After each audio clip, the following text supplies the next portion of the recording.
The next item of business is a statement by Jenny Gilruth on actions to support improved relationships and behaviour in schools. The Cabinet Secretary will take questions at the end of her statement, and so there should be no interventions or interruptions. I call on the Cabinet Secretary. Up to 10 minutes, please.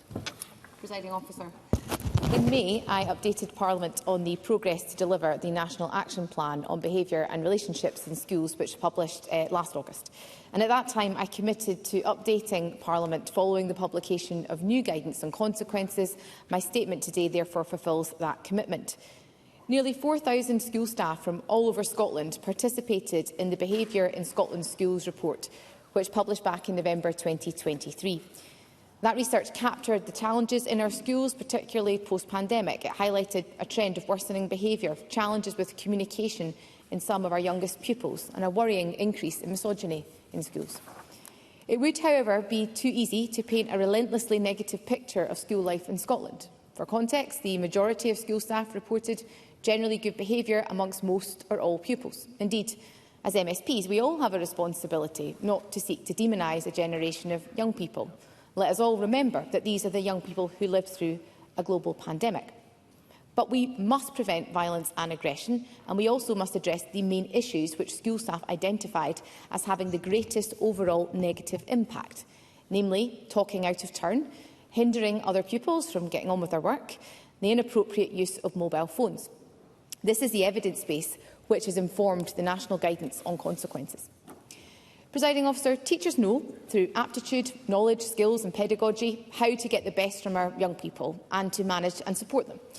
Perhaps, much like in the Chamber, keeping everyone engaged and attentive can be challenging. Disruption happens depending on the class, depending on the time of day, depending on the proximity to the end of term. Our teachers use a variety of tools to maintain order every day. Sometimes tone of voice or a stern look is sufficient to help someone get back on track. Sometimes it requires a reminder of expectations of behaviour and agreed practices to stop matters from escalating. Occasionally, greater action is required, including time out from class and, as a last resort, exclusion. In my experience, it will always depend upon the situation and the young person themselves. At the launch of the consequences guidance at St Brendan's Primary School in Motherwell, I was so impressed at how readily children as young as 8 could articulate the processes for resolving conflict. The pupils spoke confidently about their own responsibilities to try to resolve disputes themselves in the first instance, then to ask for help from peer mediators, and then, if they were struggling, to seek the support of a trusted adult. The parents I spoke to at St Brendan's understood that their children are still developing, that within every school, irrespective of its strengths, there are going to be challenges at times. But what parents really valued at St Brendan's was the head teacher's consistent communication about what was being done when problems did arise and how they, as parents, were being supported. Parents at St Brendan's trusted teachers to take the necessary steps that were appropriate to the situation to keep their children safe and, in so doing, allow them to learn. Presiding Officer, the thoughtful practice exhibited by St Brendan's Primary School under the watchful leadership of head teacher Maura Oates can be found in schools all over Scotland today. The approaches that are used by staff at St Brendan's reflect the intent and purpose behind the national guidance, which has had direct input from teachers. Consequences are an essential part of a supportive learning environment. Setting boundaries for children and young people supports their development and, crucially, helps them to feel safe. Indeed, this mirrors good parenting advice and practice. It is clear that relationships and behaviour in our schools have changed post-pandemic. We know that lockdown impacted on the understanding of expectations, and there is a need for all members of the school community, staff, young people and parents, to work together to reset this relationship. Our teachers cannot do this on their own. The consequences guidance reinforces the principles of prevention and de-escalation, which underpins our approach to relationships and behaviour in schools. The guidance seeks to ensure that everyone in a school community understands the boundaries and expectations for behaviour and the processes for when things go wrong. It emphasises the importance of taking the action that is required in the moment to ensure a safe and respectful learning environment. It is underpinned by reflective questions and illustrative examples of consequences that can be used to support schools' decision-making. Importantly, the guidance was overseen by the Scottish Advisory Group on Relationships and Behaviour in Schools, also known as SAGRBIS. Now, SAGRBIS includes representatives from local government, the teaching trade unions, parents' representatives, educational psychologists, speech and language therapists and violence prevention experts. Crucially, the guidance was created by an experienced group of practitioners that includes current head teachers, members of our teaching trade unions and educational psychologists. The consequences provided for in the guidance are, therefore, drawn from practice recognised as effective by the professionals we entrust to work in our schools every single day. These people are the experts in what works. The NASUWT have welcomed the publication of the guidance, which they say is, and I quote, an important step forward in our continued focus on driving down levels of disruption and violence in our schools. The consequences guidance published alongside an update on risk assessments to support schools with violent and aggressive behaviour. New guidance on risk assessments gives support to staff to identify and to assess risk associated with a young person's behaviour, and also to plan the actions which might be taken to control or mitigate that risk. The risk assessment guidance also contains a range of examples from schools from all over Scotland which staff can use and adapt for their own context. And while risk assessments should only be used in the most severe cases, where there is a foreseeable risk of harm or a pattern of behaviour causing concern, they are an important tool for ensuring appropriate strategies are in place to support a young person and to support schools to keep everyone safe. Presiding Officer, we also need to support implementation in our schools. So that is why Education Scotland have produced new online practical resources on relationships and behaviour. A programme of professional learning between now and December is being delivered, including bespoke sessions on the new guidance. Indeed, over the last 2 weeks alone, more than 350 staff attended a webinar on the consequences guidance and a further 169 attended a session on the new risk assessment update. However, the publication of the consequences guidance reflects only the latest progress in delivering our National Action Plan.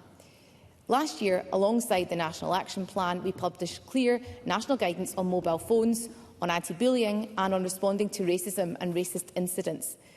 This is in addition to action on preventing gender-based violence in schools through the Gender-Based Violence Framework. This work, of course, has been further strengthened by the launch of the Digital Discourse Initiative, a resource that supports teachers to challenge online hate and disinformation, which we know is disproportionately impacting on women and girls in our schools. Now, of course, changing behaviours requires support, which is why we have put in place extra funding for training and support staff. Additionally, during this financial year, we have provided a further £29 million to recruit and retain staff to support children and young people with additional support needs. And we have increased funding to £186.5 million to help councils maintain teacher numbers. The National Action Plan, as members know, is a 3-year plan. The next steps will therefore focus on working with local councils to improve the consistency of recording and monitoring incidents, updating our national guidance on exclusions, the publication of whole-school approaches to addressing racism and racist incidents in schools, and I will launch our national marketing campaign on attendance in the coming week. Presiding Officer, all MSPs and parties carry a responsibility to support Scotland's children and young people in our schools and the school staff who work hard to support their outcomes and life chances. And in April of last year, I met with the opposition party leaders to talk to them about the development of the National Action Plan. I'm also really keen to visit a school with opposition spokespeople so that together we can observe the impact of the National Behaviour Action Plan in practice.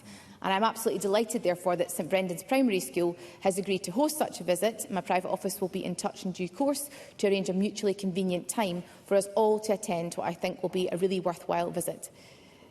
Presiding Officer, there is no place for violence or abuse by anyone, of anyone, about anything in our schools. And when it does occur, it requires an immediately escalated response. If a child's behaviour poses a risk of harm to themselves or others, staff need to respond very quickly. Supporting and empowering our teachers to do that has been a central part of my approach in the development of our National Action Plan. The national guidance was written by, with and for our teachers, the very same teachers whom we entrust every day to educate our children and young people. The National Action Plan provides that shared vision with a consistent approach, providing a strong platform on which to act, and I remain committed to delivering on that ambition. Scotland's schools must be safe, positive and inclusive spaces for learning, for every teacher and member of staff, and crucially, for all of our children and young people. Presiding Officer.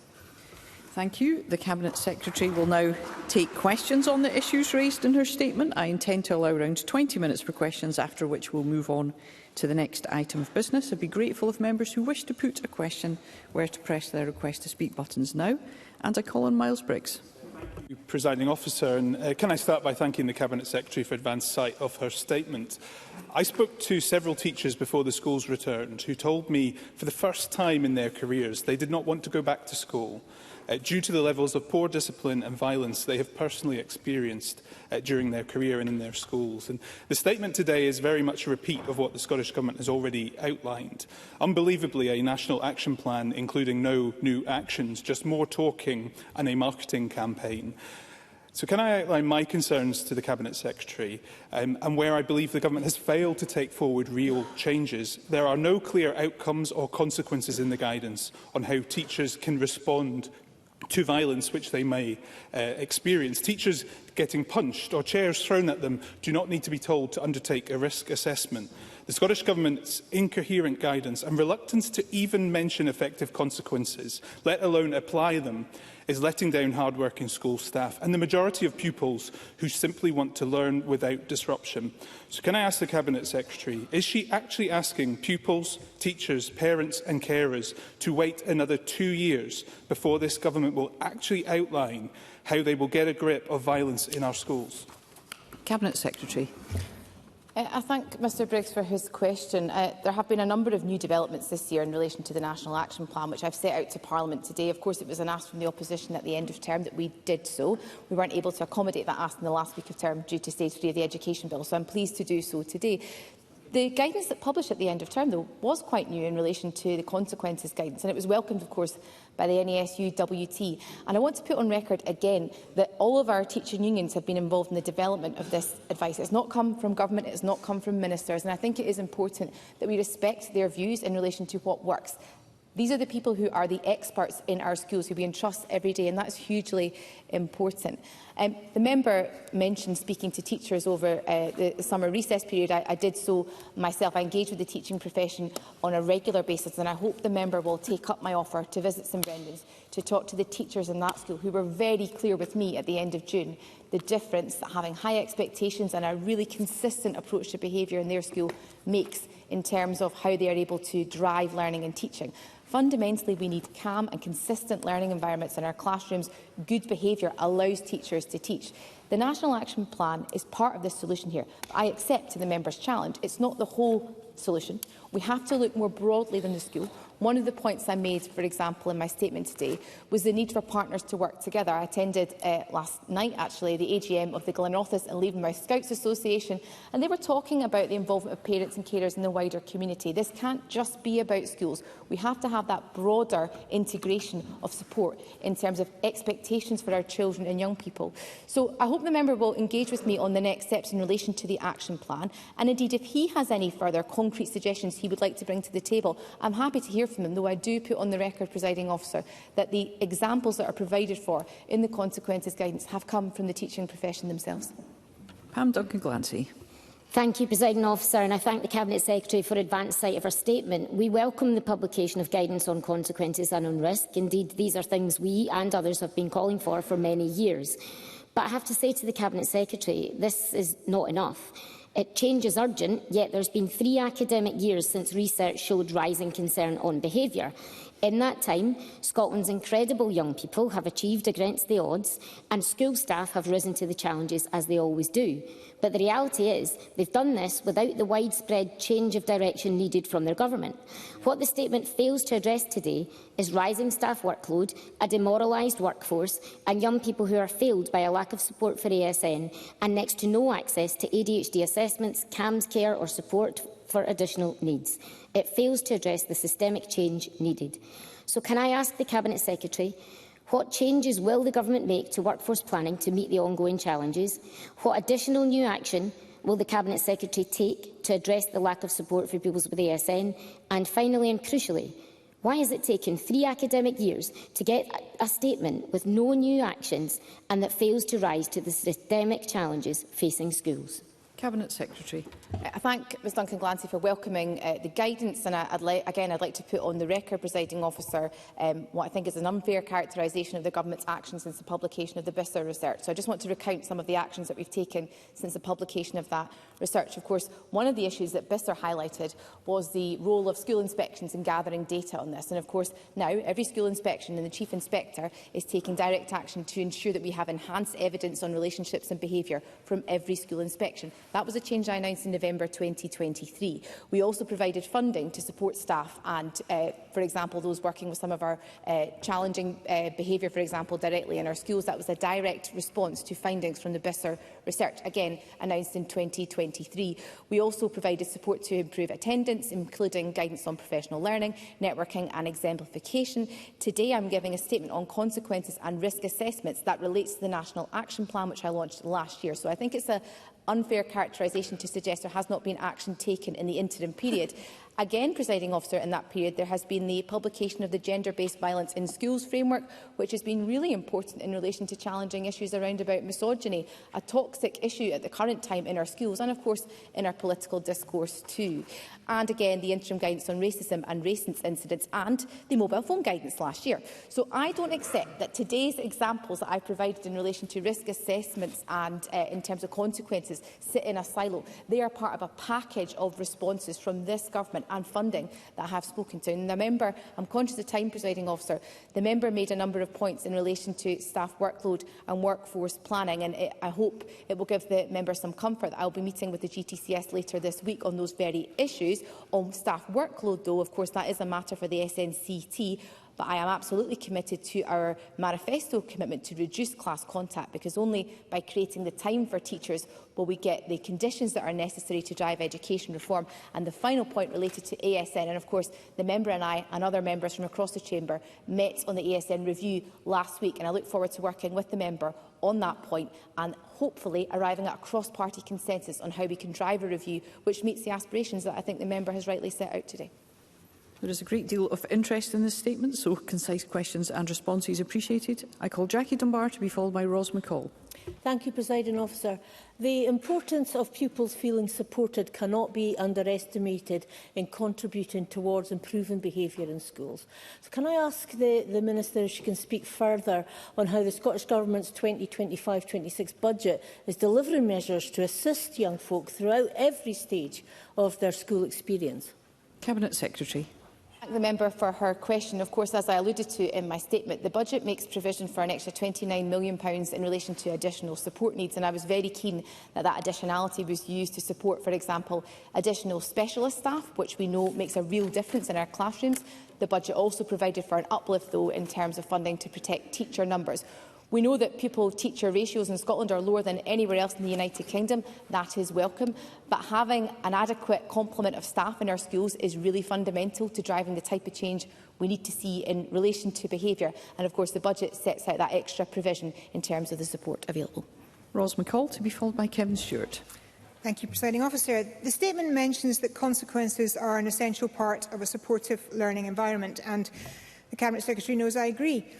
As the next steps include updating the national guidance on exclusions, could the Cabinet Secretary elaborate on the detail? Will this new guidance result in more exclusions? And given the dubiety displayed in the Education Committee a few months ago from the Minister for Children, Young People and the Promise over whether care-experienced children should be excluded, how does the Cabinet Secretary hope to balance the guidance with commitments made to care-experienced people in the Promise? Cabinet Secretary. I thank the member for that question in relation to exclusion. And we have discussed exclusion at length in the Chamber in terms of expectations. In recent years, I could give the member the statistics on this if she wants. I suspect she won't welcome them because we have seen a real reduction in terms of exclusions, and perhaps a reticence from staff to use that as an opportunity and actually as a consequence, I should say, to respond to challenging behaviour. And I've been absolutely clear that exclusions exist for a reason, and they can and should be used and applied by teachers, and that is in teachers' professional gift to do so. But they have my full support to do so in those scenarios that would merit that type of a response. The member asked a question in relation to care experienced young people, and again I put on the record, Presiding Officer, that I am recused from the promise, as the member will know. However, I will ask the Minister for Children and Young People to write to her directly on the important issue she has raised today. Kevin Stewart, to be followed by Martin Whitfield. Thank you very much, Presiding Officer. I'm sure that, like me, many members will have had mailbags full of various commentary about the challenges, disruption and bad behaviour caused by mobile devices in classrooms.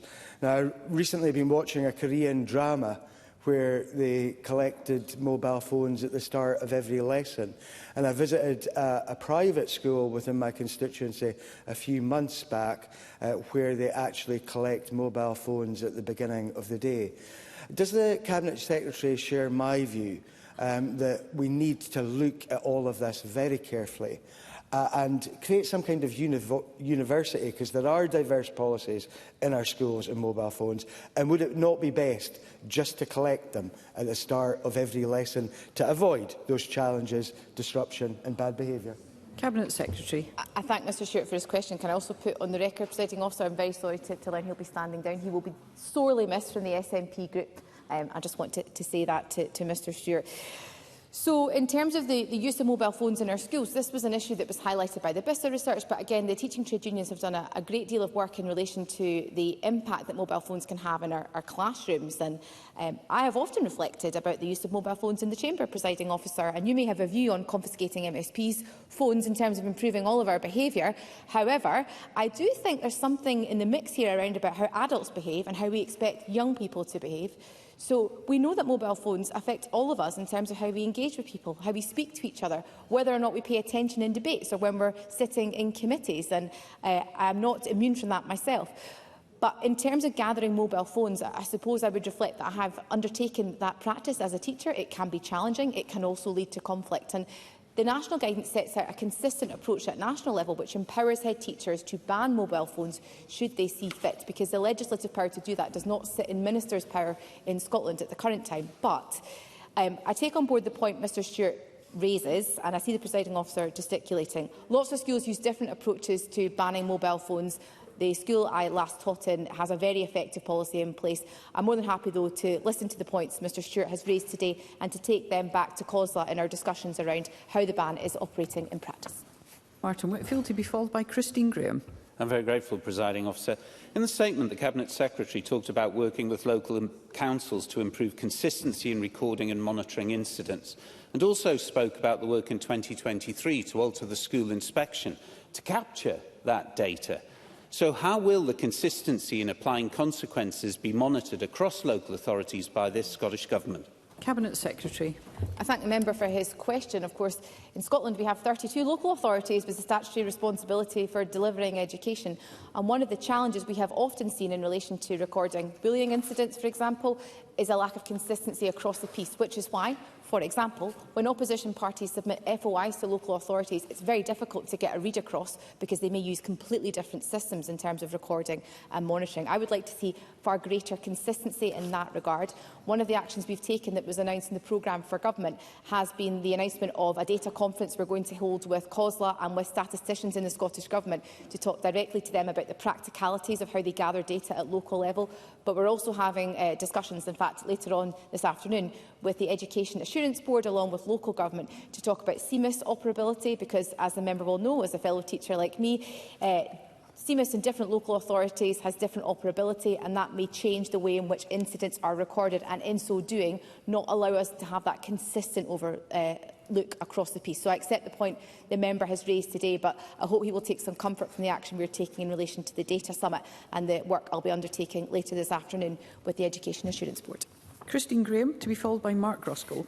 Thank you very much, Presiding Officer. I want to focus on the further £29 million for children with additional support needs, ASN, which, as the Cabinet Secretary knows, applies to an extensive range of needs, from bereavement, counselling, support, dyslexia and extreme behavioural challenges due to ADHD and autism, for whom, frankly, inclusion, at least full-time, is not suitable. Will some of that £29 million be applied to alternatives to inclusion, whole or part-time, in the interests of those children, those challenging children, and in the interests of their classmates? Cabinet Secretary. I thank the member for her question. This was an issue that I discussed with members of the opposition last week in terms of the review I alluded to in my response to Ms Duncan Glancy. And it has been over 20 years now since the introduction of the ASL Act, and we've seen an exponential increase in the number of pupils with an additional support need in that time. So the landscape in Scotland now in terms of ASN looks markedly different to that which existed back in 2004. To the member's point on the £29 million, I've been very clear with our engagement with local authorities. My expectation is that will be used for specialist staff. And the member talked about it being used to support bespoke approaches. I've seen a variety of different approaches that local councils and head teachers use at the current time, including, for example, taking small groups of children out of class to provide them with that bespoke, tailored support. Some of it is used from the PEF funding at the current time, and my hope and expectation is the £29 million the member has mentioned today is used to employ additionality in terms of those specialist staff in our schools. Mark Ruskell, to be followed by Willie Rennie. The principle of consent is an essential part of effective sex and relationships education and can help tackle issues of behaviour and violence at their root. Does the Cabinet Secretary agree that if we're to tackle those issues of behaviour and violence, particularly against women and girls, that all young people, and especially boys and young men, should receive education on the importance of consent? Cabinet Secretary. I think it is hugely important that young people are taught about these issues in school, yes, of course, and the member will be aware that we are reviewing the RSHP guidance in that regard. We published the analysis of the responses to that guidance at the end of March, and of course the updated guidance will be published before the end of this term. And I think the member has previously asked me questions on this issue, so I'm more than happy to meet with them and discuss the topic he has raised today, because it is a hugely important one. Willie Rennie, to be followed by Fulton McGregor.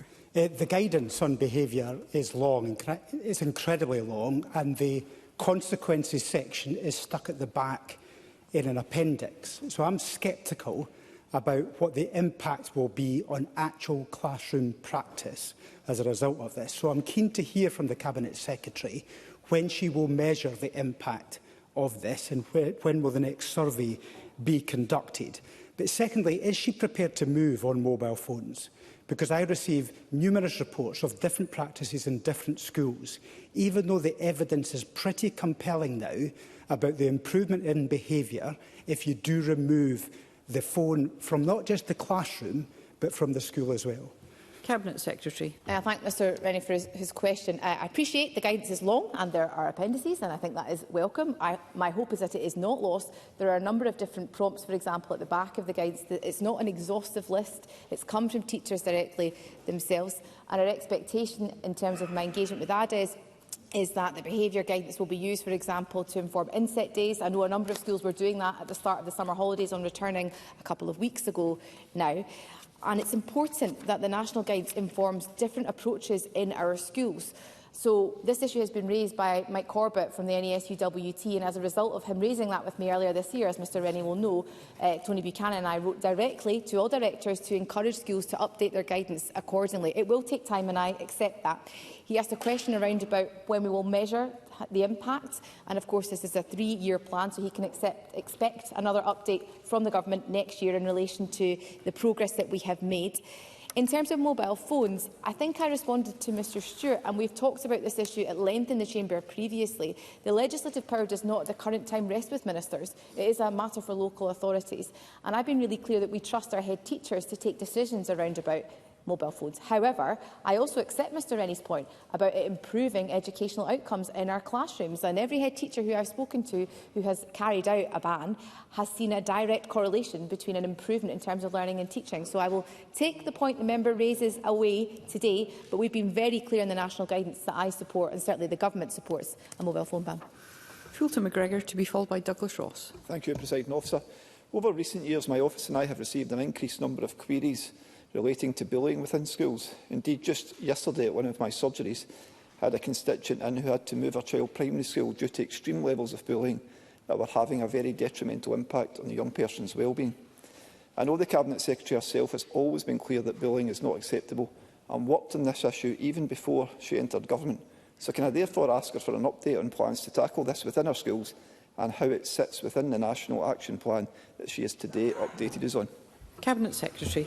I thank Mr McGregor for his question. I'm very sorry to hear the examples that he has cited today, and again put on the record, Presiding Officer, that bullying of any kind is unacceptable and must be addressed promptly and effectively. And back in November of last year, we published updated anti-bullying guidance, Respect for all adults who are working with children and young people. That refreshed guidance brings together the updates to the previous version of Respect for All that we had published back in 2017, as well as additional guidance on recording and monitoring, which is another issue that has been raised today. It really aims, though, to encourage a proactive and an inclusive approach to anti-bullying and supports all adults working with or caring for children and young people to create inclusive environments where bullying is not able to thrive.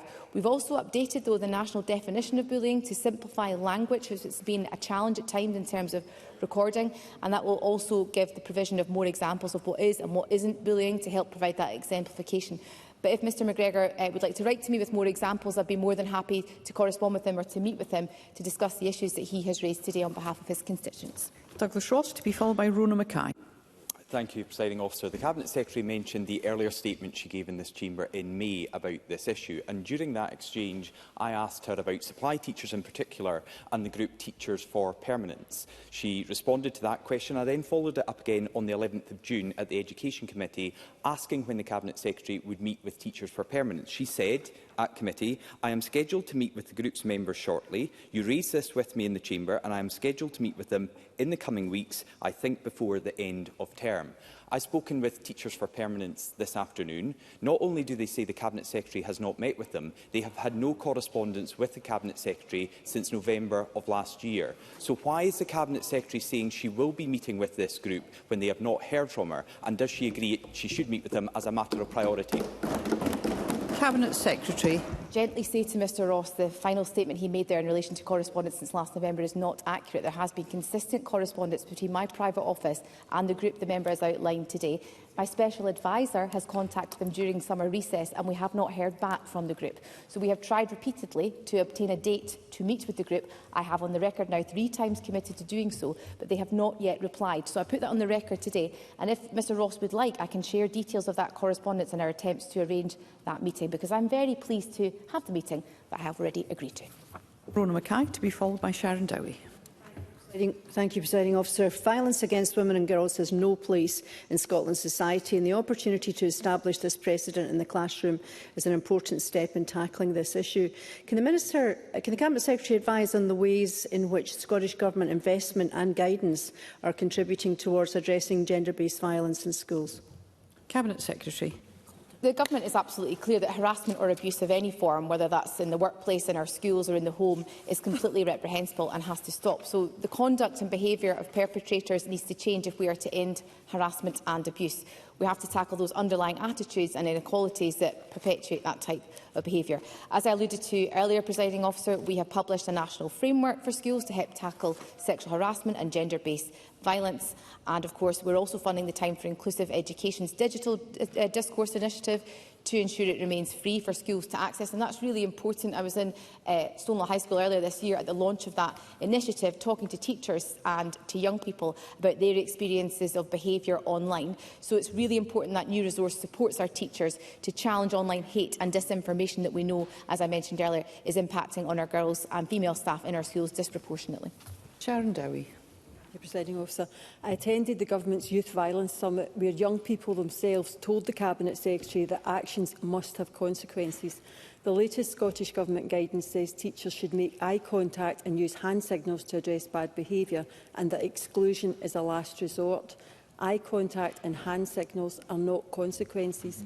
So can the Cabinet Secretary tell the young people we met what the consequences for abusive behaviour in the classroom actually are, and does she think a pupil who should be excluded if they physically attack a teacher? Cabinet Secretary. Well, difficult to comment on individual circumstances. Yes, my expectation would be that they would be excluded in relation to the point the member raises there. The guidance does set out a number of different approaches to classroom management. Eye contact is an approach to classroom management. I also observe it is an approach to how we all manage ourselves in this chamber. If we didn't have eye contact, we wouldn't be able to talk to each other. And part of this is about improving relationships in schools with our young people and staff. The member talked about examples. There are a range of different examples included in the consequences guidance. For example, being educated elsewhere in the school for a period of time to allow matters to calm. time for planning or for additional staffing or alternative placements to be put in place, exclusion from schools, which we have discussed previously, and the risk assessment guidance and safety planning, of course, if appropriate, that may have mitigations that are restrictive or limiting for the pupil concerned. And Ash Regan. Sir, we know that smartphones in schools are harming mental health. This is no longer just a debate. We know that this is the case. They're disrupting our classrooms, they are driving bullying, and they're exposing pupils to adult content, which is very, very disturbing. And no school that has banned phones has ever reversed this decision. So will the government now show leadership by supporting a national smartphone ban? Because I think our head teachers need that support coming from their government, and also removing unlawful guidance that has confused teachers and undermined sex-based safeguarding, and ensure that our SHP materials are age-appropriate and based on consent. Cabinet Secretary. I thank the member for the question. I didn't quite catch the end of the question, so I'm happy to write to the member on that point. In relation to the mobile phone guidance, I discussed this in my response to Mr Rennie. We've been very clear as a government that should head teachers see fit, they will be supported by this government to ban mobile phones. But fundamentally, the position the government has taken throughout this process has been that we trust our teachers to take those decisions, and that is a decision at the current time that I stand by. Thank you. That concludes the ministerial statement. There will be a brief pause before we move to the next item of business.